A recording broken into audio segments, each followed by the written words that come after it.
Ducks.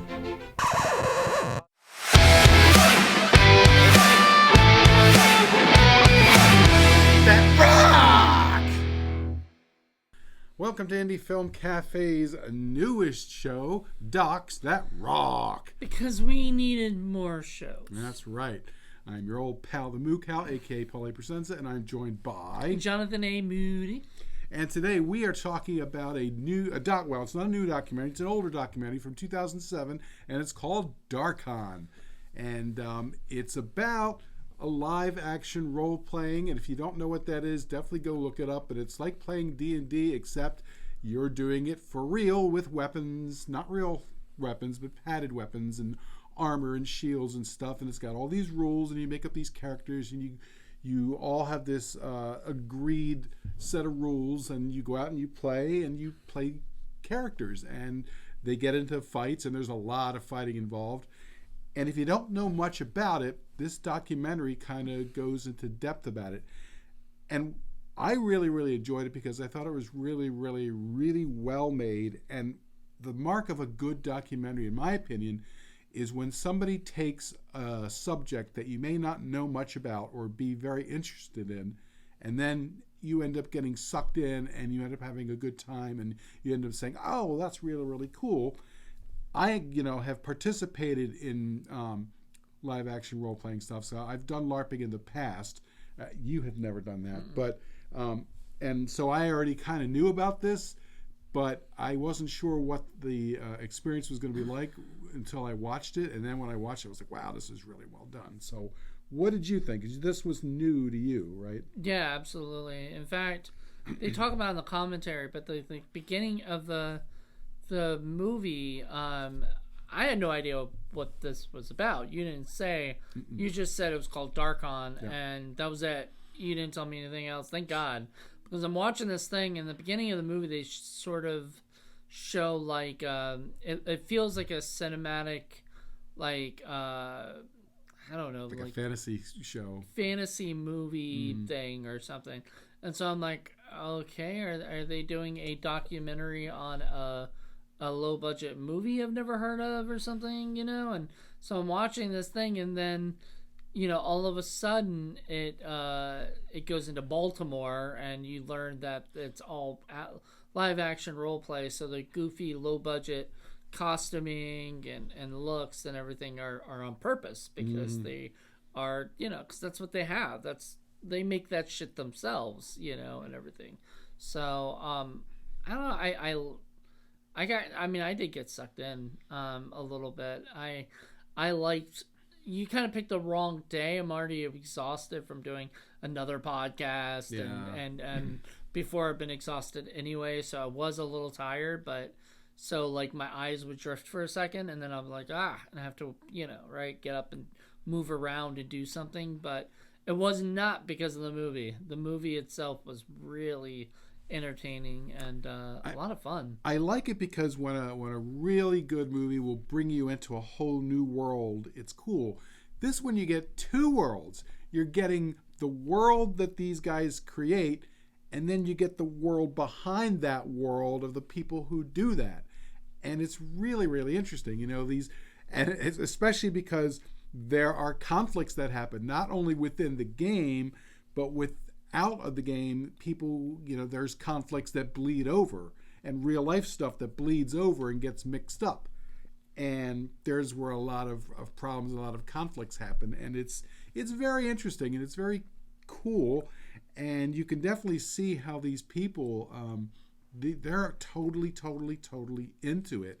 And it's their lives. And I mean, and I like that it did talk about how some of these people are really, really into it, like to the point where they almost it is almost like a blurred reality of like, this is not this is not a game anymore. This is my life. This is thank God it didn't seem like anybody kind of crossed over to the point where they took the game home and then would yell at their wife and go, "Give me some mead, woman," and stuff like that. Never got to that point, I don't think, but it got to the point where they would talk about stuff, and there was one part. One of my favorite scenes was in Denny's, Yeah, the Denny scene. The Denny scene was fun because the two guys are talking about this stuff, and one guy is like being seriously blah blah blah, and the other guy's like, "Hello, these are your friends, and these are like normal people. Like, we're talking about doing some nasty things and everything. Like, the line is blurring between reality and the game. Yeah, I like that. I thought that was really cool.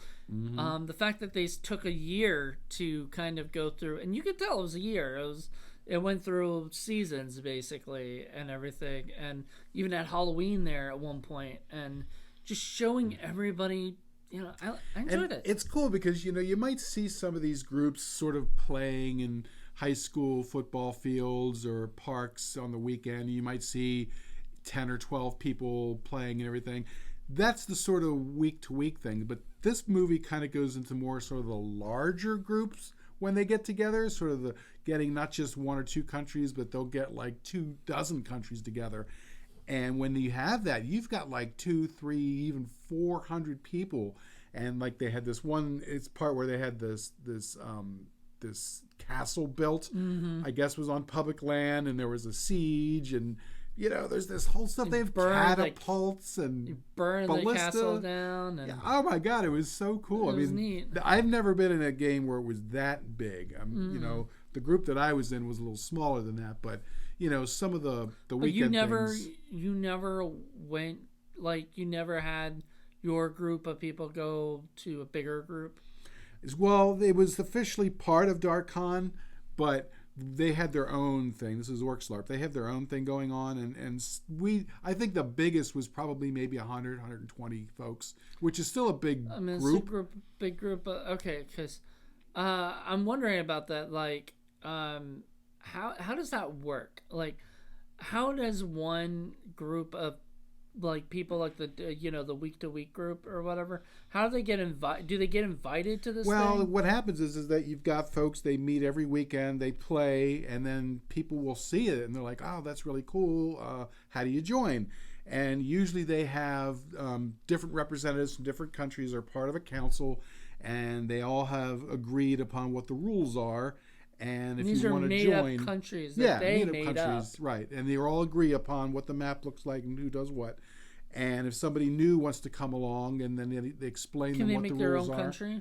You can. It's generally not a good idea to just jump in and do that before you even know what's going on. Right. Usually, you're encouraged to make a character, kind of be what's called a nomad, where you're not really pledged to one country, but you spend time getting to understand the rules, getting to understand how you fight, how to do things, because just like everything else, there are rules and there are ways of engaging activities and things that you need to learn. So after a while, you got to pick up on how all the countries are different. They might have different personalities, they might have different agendas. And depending on what kind of a character you want to create, or they say persona, you're not supposed to say character. Wait, why are you not allowed to say character? Well, they want to differentiate themselves between like the kind of groups that I play with, which is pencil and paper, tabletop gaming, and live action role playing. Some people do both. I've done both. My friend Curtis does both. But some people, they don't like to do that, and they want to differentiate themselves from the tabletop folks. It sort of makes sense because it's a different thing. It's a very different thing.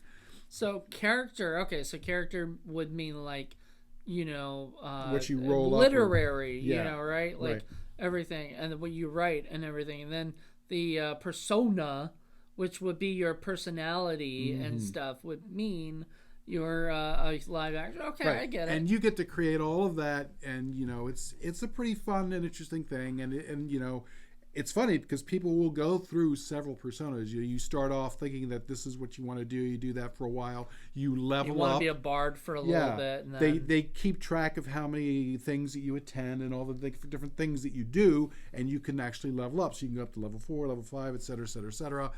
And then you can keep going on. As you go on, you can get different abilities. You pay a little bit more money. You can do different things.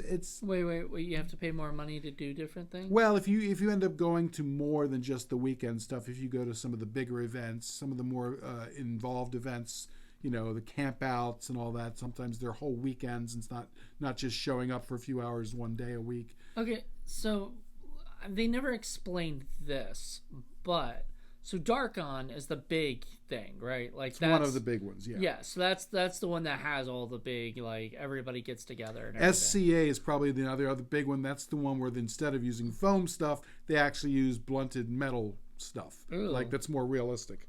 Well, that's it's dangerous. It's a very different group of people. I would not want to play with that group. Yeah. I'm sorry. But if you're into like historical accuracy, that's what you're into. This is more fantasy oriented. Yeah. So you have, because like in SCA, you're not going to have orcs and goblins and you're that kind of dragons. Have soldiers and more realistic stuff like Roman fighters. Lions and. Well, no, but you're gonna have people dressed up more historically accurate. No, okay, I get it. Okay, well, interesting. So Darkon is the big event. So then. Who's in charge of Darkon? Usually it's a group of people. It's usually people who have been in the organization for years.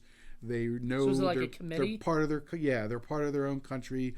They're representing each one, and then they get together. They have a group and they hash things out. Usually there's a president, and they get elected, and then they serve for a couple years. Then somebody else gets elected. See, this is the only thing I did not like about the documentary.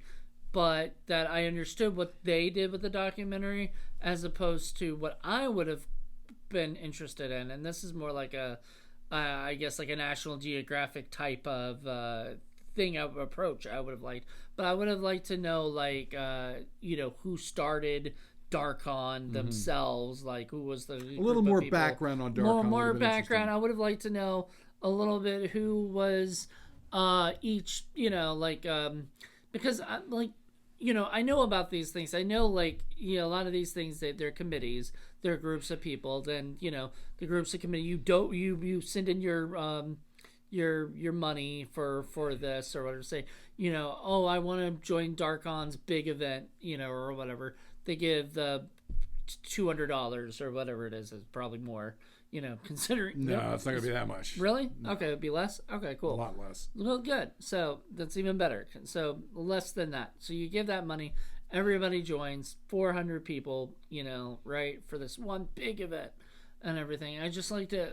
I would have liked to have, kind of went more on the business side. Like, they went more on who the people are in the background of the people, which I thought was very interesting. Yeah, it's very cool, and I get what you're saying. I think they wanted to just kind of focus on Darkon, and I think they got swept up in the events that were happening within game, because there's a whole other movie that could be made where you're sort of sketching out all the different kinds of groups that are out there. There's a live action vampire game that's, especially here in Virginia, that's been long going on. There's another time of fantasy one, I forget all the names, but there's one where they don't actually physically fight, but what they do is that they either roll dice or they do rock, paper, scissors. They do some other way of figuring out how you win. There's a number of different groups. What, really? And rock, paper, scissors? Yeah, I forget. Lame. I know. It's not as much fun. But it tends to attract a lot of kids, and you don't want kids bashing each other with stuff. Right. And that's just them playing with dice. Just this area. And there's all kinds of different groups all over the country, in fact, all over the world. So there is a whole documentary out there just about the different kinds of groups that are out there. Fantasy LARPing is a huge, huge, huge gaming community. And so that's one of the reasons why I enjoyed this, is because it's a peek into a group of people that otherwise most people don't know anything about. So, and it's a fun, informative way, and that's just it. They can only go into so much detail and so much information in the scope of one picture, which is probably why they just decided to leave too much of Darkon alone. I mean, they just wanted to get caught up with those characters and the background and all that without going too much into the organization. But yeah, I would love to have seen a little bit more about the organization and who founded it and where it's been going and etc. like that. But I'm sure Darkon has a website. You can go there and find all that information. You can find that information. Absolutely. One of the things I really did like about it was that the fact that you got to know these people like outside of the role playing, and seeing how some of them, I guess, like they don't have a lot of friends, and they don't know how to make friends. They're not They're not Well, sort of way awkward. What I love about it is that they all talk about, in their own ways, how the game has helped them to be somebody more than who they are. And it's because it's their chance. And it's the same thing whether you're playing baseball, whether you're an actor, or you're involved in any other kind of game. Role-playing is a very, very interesting phenomenon in that you get to be somebody that you're not. You know, we're all the person that we normally are on a day-to-day basis. We work our jobs, we go through our lives, but we all want more. Mm-hmm. We all want to be the hero at some point because that's your basic storytelling thing that everybody has been doing since the dawn of mankind. We've been telling stories, and they're heroic stories with heroic people, and we love to hear about them. But more than that, this is an opportunity where you actually get to be that kind of a person. And it's just like anything else. You've got people who are just sort of, you know, they'll do it every now and again on the weekends, kind of like I was. And then you've got folks who are very, very heavily invested, and they go 100% into it, and it takes up most of their lives. You know, there are people who get married because they met them in game, and they have in-game weddings. You know, I mean, it's just amazing how in depth you can go with some of these things. That was funny because one of the girls was talking about how she, I guess she had met her boyfriend, on here, and they became like married in the game, not in real life. And so, you know, they were always thinking if they broke up, you know, they still have to be married together and everything. Awkward. Like yeah, it'd be awkward. I mean, I don't know. I don't know if I'd like that. Yeah, it's interesting because it sets up all of these interesting social situations that you would think in most times you want to avoid that when you're trying to have fun by playing a game to get away from that stuff. But then I also like that one guy, the young guy, the poor schmuck, who's like just a loser nerd outside of the game. But when he's in game, he gets to be this other completely different person. And he's like, yeah, and one of these days I'm going to be confident enough to actually talk to a girl. And I felt so bad for the guy. But I mean, he's right. I mean, it's just like one of those things, you know, you get caught up and you end up getting confidence, and it ends up changing not only your life in game, but it changes your outside, you know, life as well. Here's the thing.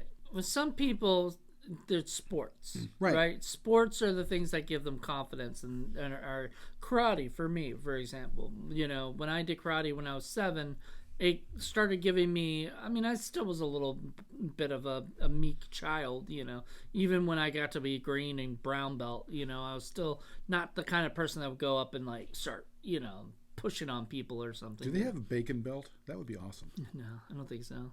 But brown is the color of bacon, basically. You know, brown, so kind of, you know, reddish brown. Maybe. Reddish brown. But so anyway, yeah. So they ended up, you know, so that's it. Like with you know, what is it?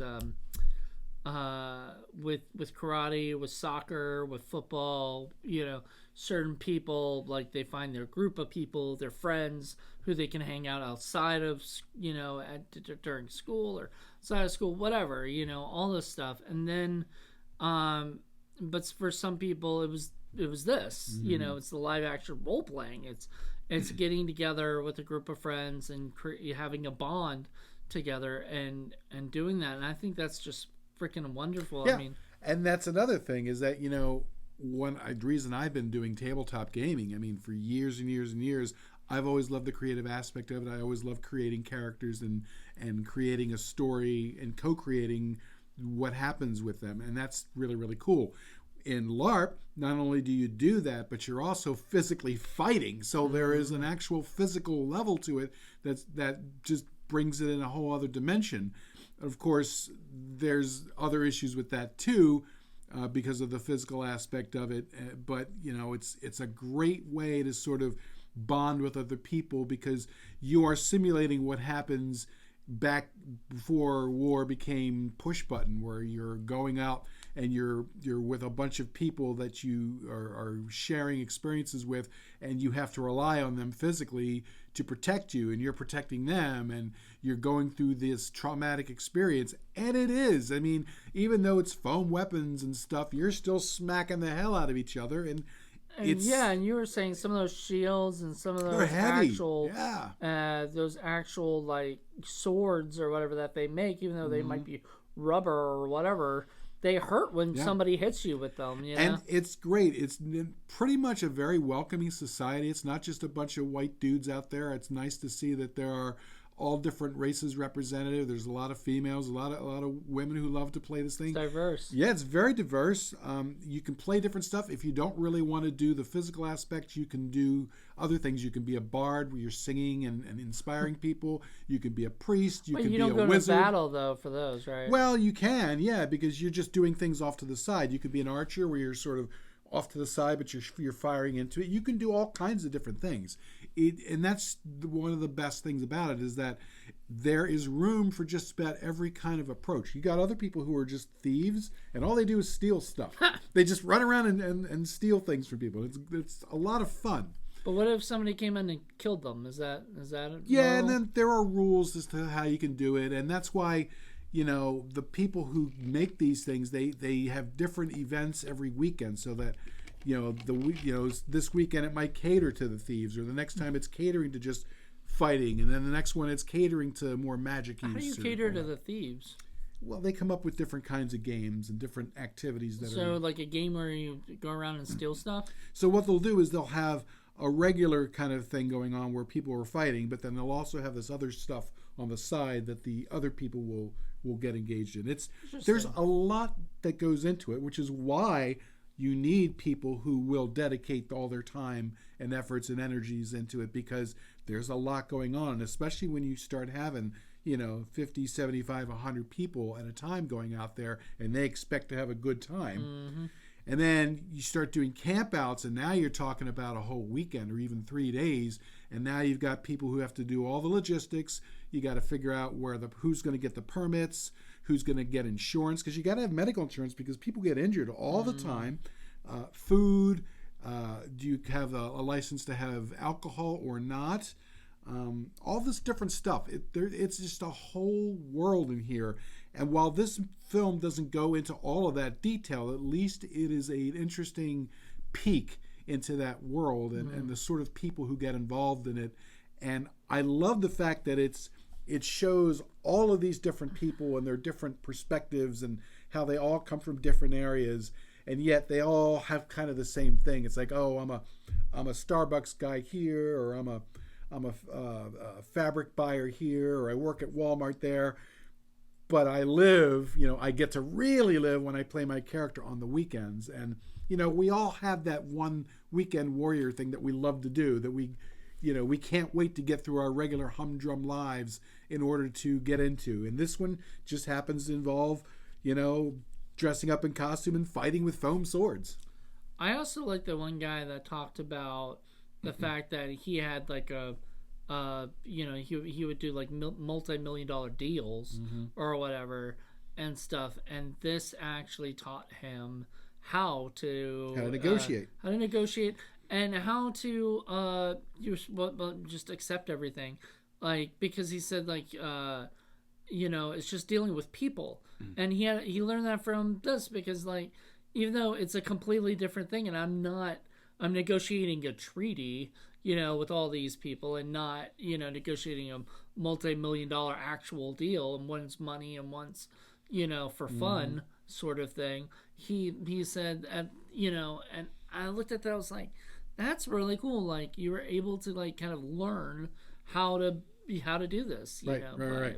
That's amazing. And the other thing that I really like about a really good documentary, in addition to the fact that it's a subject matter that I may not be particularly interested in, but it sucks me in and gets me interested, I also like it when you have almost no idea. There's nothing injected from the filmmaker into the documentary, when they can completely stand away from it and you just allow the subject of the documentary to take over. And that's what happens here. The filmmakers, you know nothing about them. You barely even know that they exist. And the way that they make their mark, in my opinion, is not only through the interviews where they let everybody sort of talk about their things and how they structured it, but also the way that the film was cut, because everything is juxtaposed, I guess, juxtaposed. No. I don't know. The juxtaposition between what's going on in game with what's going on in real life is part of what makes the film the way it works, the way it is. And you kind of flip back and forth all the time. And while in some cases that might be jarring, it really works in this case because it's a further reminder that you can't go too far down the rabbit hole one way or the other, that both the reality and the game need each other for this documentary to work properly. Also, it's in the real life. It's in the, it's in the way that the game is that you need real life to understand there are certain things that you're going to need in the game, and then you're going to need things in the game that you're going to need in real life. So, and those two lines sort of go into together too, and I like that because once again, it's learning how to handle life, but by having fun and doing something you really enjoy doing. And what I think was very, very wise on their parts, I haven't gone back and watched the director's comments in quite a long time, so I don't remember everything. But it seems to me this probably began with, this is an interesting subject, let's film this and get an idea of what it's about. It may have started off like that, but I think they wisely allowed the actual story of what's going on in game to sort of take over, because while they were filming it, there's all of this political stuff going on that the one guy, Banner, was getting into, challenging the leader of the largest group there. And you get sucked into that whole thing because throughout the whole documentary, it's him, pushing himself to do something that he thinks is right for his character, and of course it ended badly for him. But you get caught up in it, and I think that is that where the showdown happened at the end? Yeah, the big showdown at the end. And I think that they were wise in that, not just this is what these guys do and blah blah blah. They get caught up in that whole thing as well, so that you are also invested in what's going on. So I thought that was well done. And it's really cool because these guys are just normal dudes, right? Like, these guys aren't like assholes in real life, but they have to play especially if they own, if they're sort of the villain, or whatever, and once, actually, to be honest, there's no real villain. Everybody thinks that they're, and just in real life. Just like in real life. Like in real life. They all justify whether it's I don't think Hitler thought he was a villain. He thought what he was doing was the right thing to do, even though it was completely wrong. And I'm sorry for using that name, but let's just, whatever. That's the name of the biggest person I can figure out that people would normally not like. But, that's the thing. You look at certain people in history, and every time that they did something terrible, they thought they were doing what was right for their country or their life or for themselves.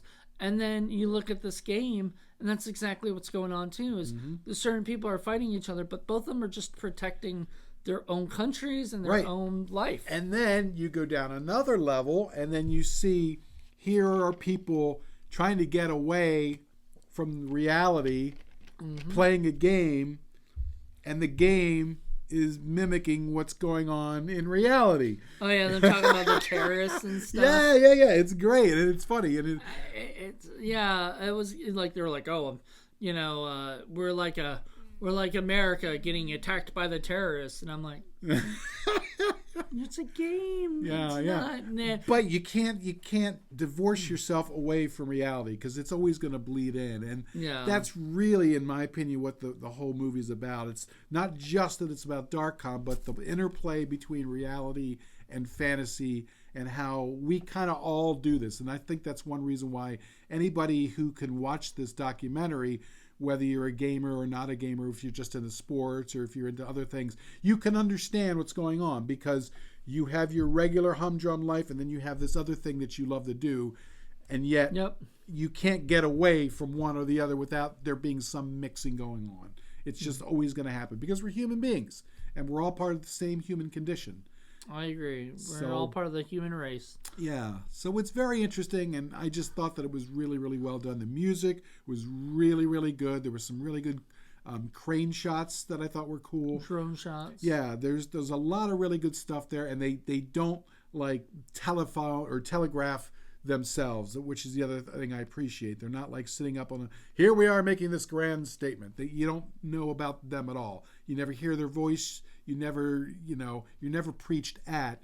They allow these people to sort of talk about their subject matter themselves in their own words, which is great. Right. And to go back to your whole thing with the political thing, that's another part of the Denny scene that I like, was after they had the discussion at Denny's, they're yelling at each other in the parking lot about the fact that, like, look, I came here to escape politics, and right now you're trying to bring politics into this game, and this is not fun for me anymore because I'm just trying to enjoy myself, and you're taking this way too seriously. Right. Which the guy was taking it a bit too seriously, which is, honestly, I'm not surprised because there's going to be people like that. Sure. And there's going to be people like the other guy who's just like, look, dude, I just come here, play this once a week or once every whatever.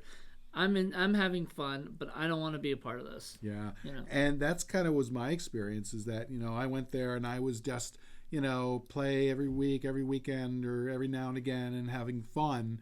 But there were people who way too overboard and were bringing in a lot of extra stuff into the game that I was trying to get away from that kind of stuff. You know what I mean? I was just trying to have fun. Isn't that the point of doing these things? Is to just get away from your real life, or whatever. And like you're all of a sudden it's like acting. I mean, it's actually acting. It's becoming a different person. It's the same thing though. I mean, you look at entertainment, you look at sports, all of this stuff is supposed to be separate, and yet everything else that's part of reality ends up bleeding into it one way or another, and that's just how we are. I like how you pointed out at one point, because we saw the I guess the areas or whatever that they were filming and all the different stuff. You're like, doesn't that look like Quest for the Egg Salad? Oh yeah, that was fun. Yeah. Yeah, I mean, because it looked like a bunch of people, like low budget, people making something, like it could have been a movie, and they could have made a movie like that with all that stuff. If Chris Seaver ever saw this, it would be interesting to see what he had to say. But he's probably knows about this because he might even do live action role playing. For all I know, I'm pretty sure he at least does tabletop, or And the other thing that's a little different about this film, this isn't like 100% documentary. There are a couple of scenes that were staged, that were dramatized. So like the beginning, we see the Dark Elves, and then the one part later on where the Dark Elves, they send the quote-unquote scout out. Those were there to sort of help set the scene and also to sort of push the narrative along as connectors. So, but everything else was just them, the guys being their characters, running at each other, talking off the cuff, unscripted, and just they're just sitting back there and they're documenting everything. That's so cool. I was wondering because like I thought like they must have 3 cameras, but you never see somebody else filming. So either they do have 3 cameras and the people who are, or at least 2, but the other person who's not would not get in frame at the same time, filming. Like, how you see you'd see documentaries where there's like 3 cameras? I can tell you, having been out there in the battlefield with, 75 people smashing each other, it is extremely hectic. So to not have anybody in camera, I imagine they probably had a lot of footage where they were catching people with cameras that they had to edit out. But otherwise, it was very, very well done and very well, the details, they paid attention to all the details, and there were no continuity issues. There were no problems at all that I could see. It was a very, very clean film. What would be the continuity or... I mean, like seeing a cameraman or a mic or, stuff like that. You don't see anything like that. No. There's no intrusiveness for the documentarians into the movie. I mean, even if you did, that's okay.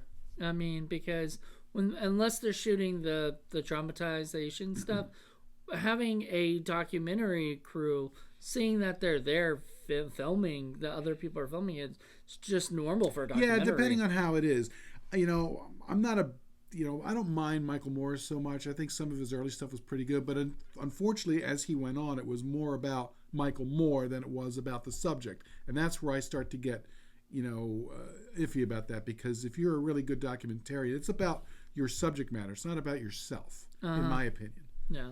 But these guys, I mean, you don't even know that they exist, and No. that's one of my favorite ways of making a documentary, because you're not imprinting your bias onto the audience, at least not directly anyway.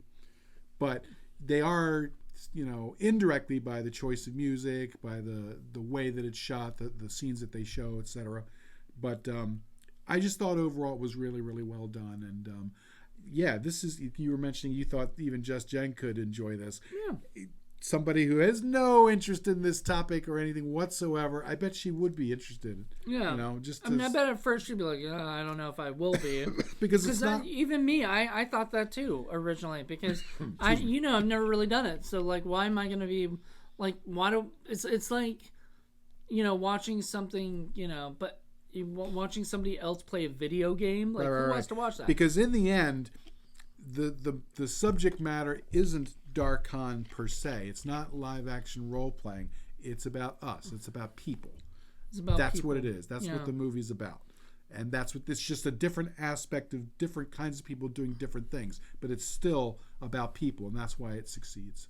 Yeah, I agree. I think I think the movie is about people who enjoy, like, not just enjoy the stuff, but just a little bit of the background of it, and who these people are that are doing it.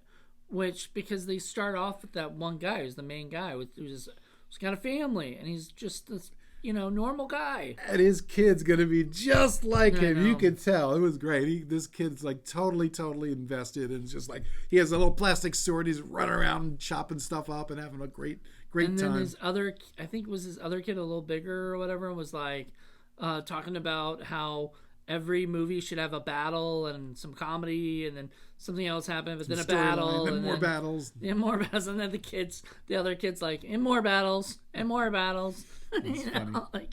Nerdlings begetting nerdlings. I know. So this was made like 2007. I guarantee those kids are doing this stuff now themselves. And I love the one female, the ex-dancer, who brings out a great point where she says, society says when you're a kid, it's okay for you to play games, but when you're an adult, you're not allowed to play games unless it's on a board. If you do that, there's something wrong with that. And that's a bad attitude. That's kind of a shitty attitude.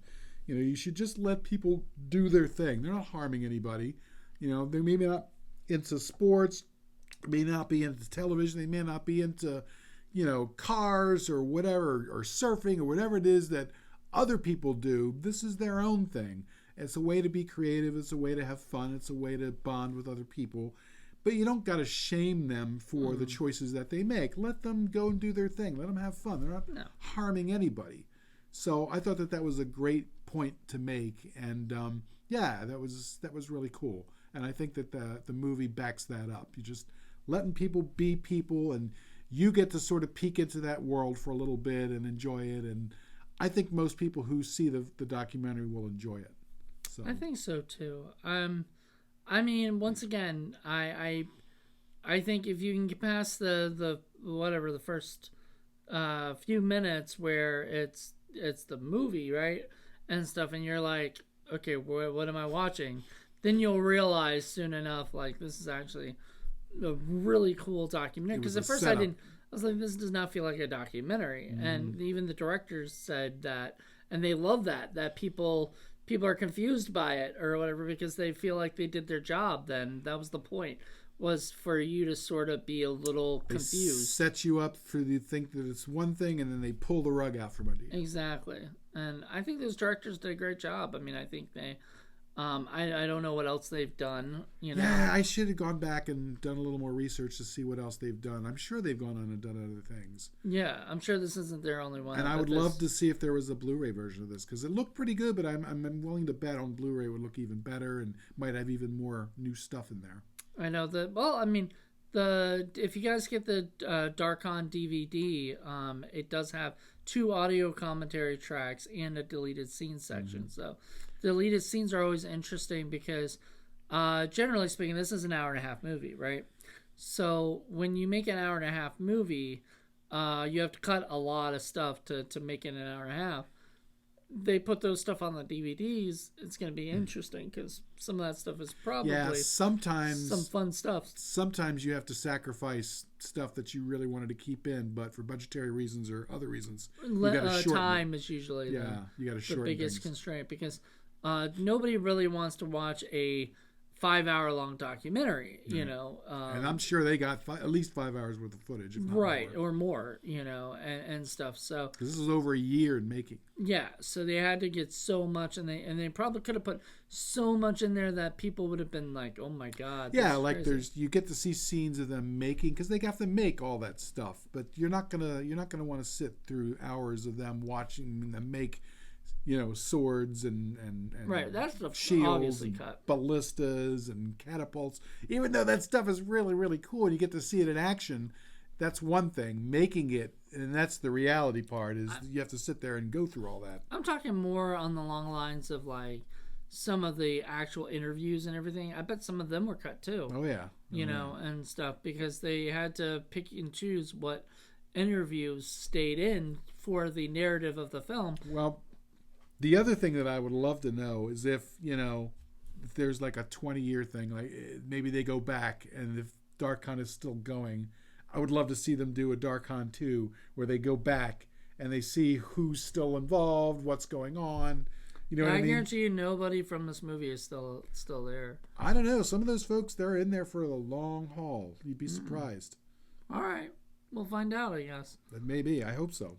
Yeah, maybe if you can look these guys up, I guarantee you they have Facebook pages. And stuff. Look them up and then find out if they're still part of the, the other part you'll find out is probably some of them, fortunately, have passed away or no. COVID may have changed a lot.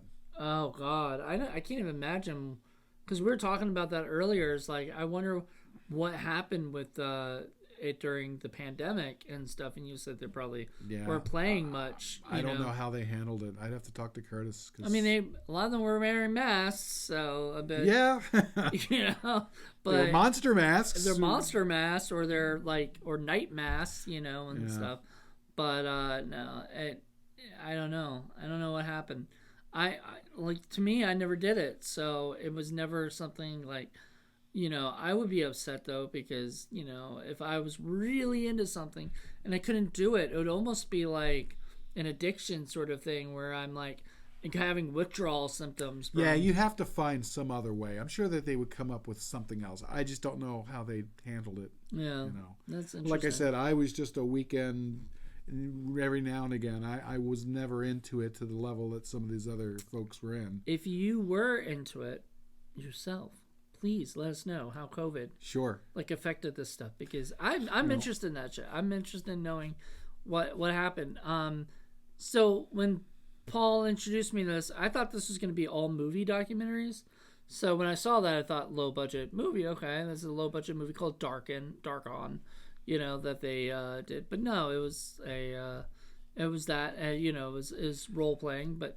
So now I know what Docs That Rock is basically just documentaries. Yeah, really, really good documentaries. They could be any subject matter because there's a lot of great documentaries that were made out there. Yeah. And a lot of people don't know about them.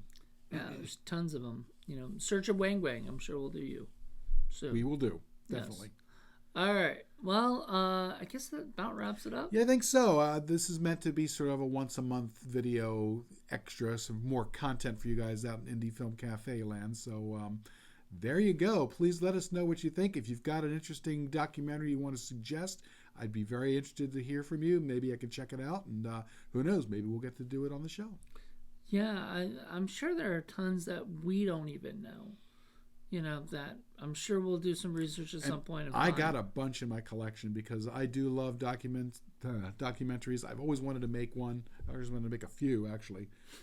Probably we'll never get to, but, And you was thinking this was going to be a limited time thing. It's not going to be. It's not. We never make anything like limited. We either go full in or we don't do it at all. Yeah. And that's kind of our thing. So expect this to be something that'll be around for a little bit of time, but we'll try to get you new different ones that, you know. Plus, I love doing movies that people just don't know about, especially if it's a good movie. I mean, things like the one about the making of Apocalypse Now, a lot of people know about that. It's Hearts a great, of Darkness. Hearts of Darkness is a great documentary. We will do that one at some point. But it's fairly popular. Not very many people know about Darkon. So that's one of the reasons why I wanted to bring that one. So yeah, that's true. So no, I didn't. Yeah, and that's a good start. So, but yeah, there's a ton of different ones. We're not going to go into any of the other ones because we're going to save them. You'll find out what we do later. But once again, if you have ones that you yourself know about that maybe other people aren't aware of, please let us know. We'll add it to our collection there of movies. Well, great. Well, thank you very much. Hopefully you'll get a chance to find yourself a copy of Darkon, and thank you very much for joining us, and please join us on our next episode next month. Until then, everybody. Bye.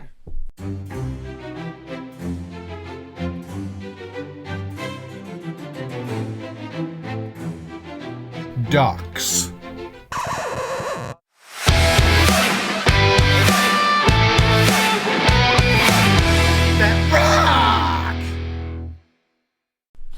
Hey everybody, and welcome to the Indie Film Cafe's newest show. Hold on 1 second. That cock. There we go. When I get more of your head. And don't want it too big, because... Okay. Let's adjust this a little bit. Okay. Ready.